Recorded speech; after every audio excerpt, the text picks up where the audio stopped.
दोस्तों आज के इस वीडियो में हम लोग सीखेंगे ट्रैक्टर लोन का ब्याज और ईएमआई को कैसे निकालते हैं। इस वीडियो में हम लोग बिल्कुल आसानी से समझेंगे।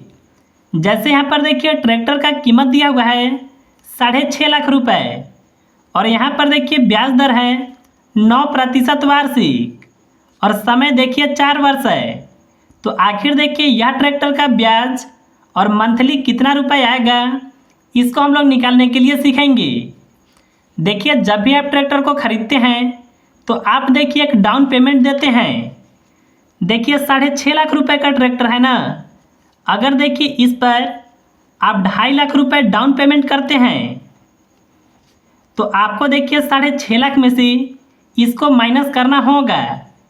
देखिए अगर आप माइनस करते हैं तो आपका बचेगा 4 लाख रुपए। देखिए यह जो 4 लाख रुपए है इस पर आपका ब्याज लगेगा। देखिए YouTube पर अधिकतर वीडियो में साधारण ब्याज की फार्मूला से ब्याज और ईएमआई निकालने के लिए बताया जाता है, लेकिन देखिए अगर आप यह फार्मूला से निकालते हैं तो यह बिल्कुल गलत होगा। सबसे पहले चलिए हम लोग देखते हैं कि यह फार्मूला से ब्याज और ईएमआई कितना निकल करके आता है। तो देखिए मूलधन के जगह पर लिखेंगे 4 लाख को, इसके बाद देखिए दर के जगह पर 9% को लिखेंगे और समय के जगह पर लिखेंगे 4 वर्ष को और इसके बटा में देखिए है 100। यह 2 जीरो से यह 2 जीरो कट जाएगा। देखिए 4000 से गुना 4 में करें तो यह होगा 16,000। अब देखिए इससे हम लोग 9 में गुना करेंगे। देखिए 16 से गुना 9 में करें यह होगा 144।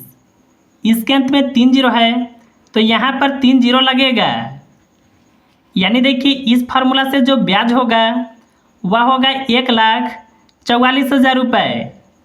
अगर देखिए इसका आप ईएमआई निकालना चाहते हैं तो आपको देखिए ब्याज में यह जो मूलधन है इसको जोड़ना होगा। अगर देखिए आप 4 लाख में 1,44,000 को जोड़ते हैं तो यह होगा 5,44,000। अब देखिए अगर आपको ईएमआई निकालना होगा तो देखिए 4 वर्ष में 48 महीना होता है। इसमें देखिए आपको 48 महीना से भाग लगाना होगा। देखिए इसका भाग लगाने पर आएगा 11,333.33, यानी देखिए इतना रुपए आपका मंथली ईएमआई आएगा। लेकिन देखिए यह जो तरीका है यह गलत तरीका है। चलिए हम लोग सही तरीके से सीखते हैं कि ब्याज और ईएमआई को कैसे निकालते हैं। देखिए ईएमआई को निकालने के लिए सही फार्मूला यह होता है, पी का मतलब होता है प्रिंसिपल, इसका मतलब होता है मूलधन, आर का मतलब होता है रेट, इसका मतलब होता है दर, एन का मतलब होता है समय। यह फार्मूला में समय को महीना में लिखना होता है। देखिए हम लोग सबसे पहले मूलधन के जगह पर 4 लाख रुपए को लिखेंगे। इसके बाद देखिए आपको दर लिखना होता है महीना में। देखिए हम लोग को वार्षिक दर पता है, वह था 9%। इसको देखिए हम लोग महीना में बदलेंगे। सबसे पहले 9 को लिखेंगे, प्रतिशत का चिन्ह जब हटेगा तो इसके बटा में आएगा 100। अभी देखिए यह वर्ष में है, इसको देखिए महीना में बदलने के लिए आपको 12 से भाग लगाना होगा। ऊपर में देखिए 9 है, 100 से गुना 12 में करें यह होगा 1200। अब देखिए हम लोग 9 में 1200 से भाग को लगाएंगे। देखिए भाग लगाने पर आएगा 0.0075, यानी देखिए रेट के जगह पर यह संख्या को लिखेंगे, यानी 0.0075। यहाँ पर देखिए ब्रैकेट है, इसके बाद है 1 प्लस, फिर से देखिए रेट के जगह पर यही संख्या को लिखेंगे और यहाँ पर देखिए समय महीना में लिखना होता है ना, तो देखिए 4 साल में 48 महीना होगा। इसके बटा में देखिए 1 है, फिर से देखिए रेट के जगह पर यही संख्या को लिखेंगे और यहाँ पर भी देखिए समय लिखना है तो 48 महीने को लिखेंगे और माइनस में देखिए 1 है। अब देखिए इसको आपको आगे हल करना होगा। देखिए हम लोग सबसे पहले 4 लाख से यह संख्या में गुना करेंगे। देखिए इसका गुना करने पर आएगा 3000। अब देखिए एक में यह संख्या को जोड़ेंगे तो जोड़ने पर होगा 1.0075। इसके घात में देखिए 48 है।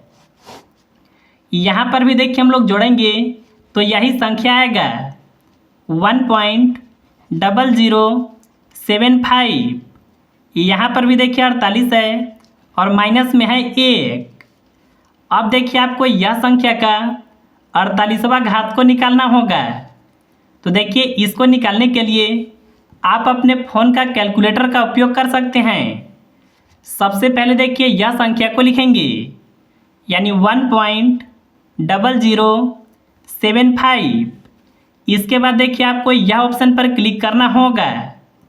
यहाँ पर देखिए लिखेंगे 48 को, यानी देखिए यहाँ संख्या निकल कर के आया 1.431। तो देखिए इसके जगह पर हम लोग वह संख्या को लिखेंगे। यहाँ देखिए 3000 ब्रैकेट का चिन्ह हटेगा तो चिन्ह लगेगा गुना का। यहाँ लिखेंगे 1.431।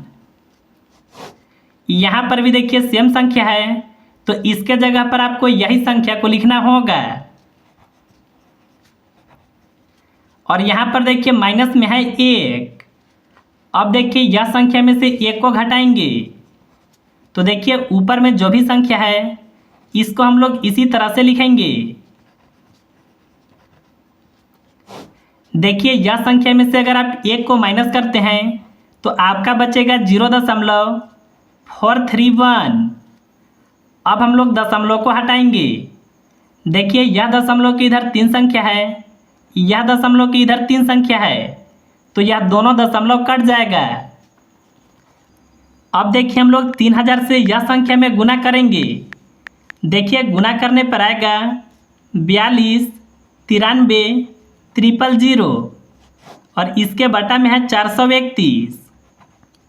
अब देखिए आपको यह संख्या में इससे भाग लगाना होगा। देखिए भाग लगाने पर आएगा 9960।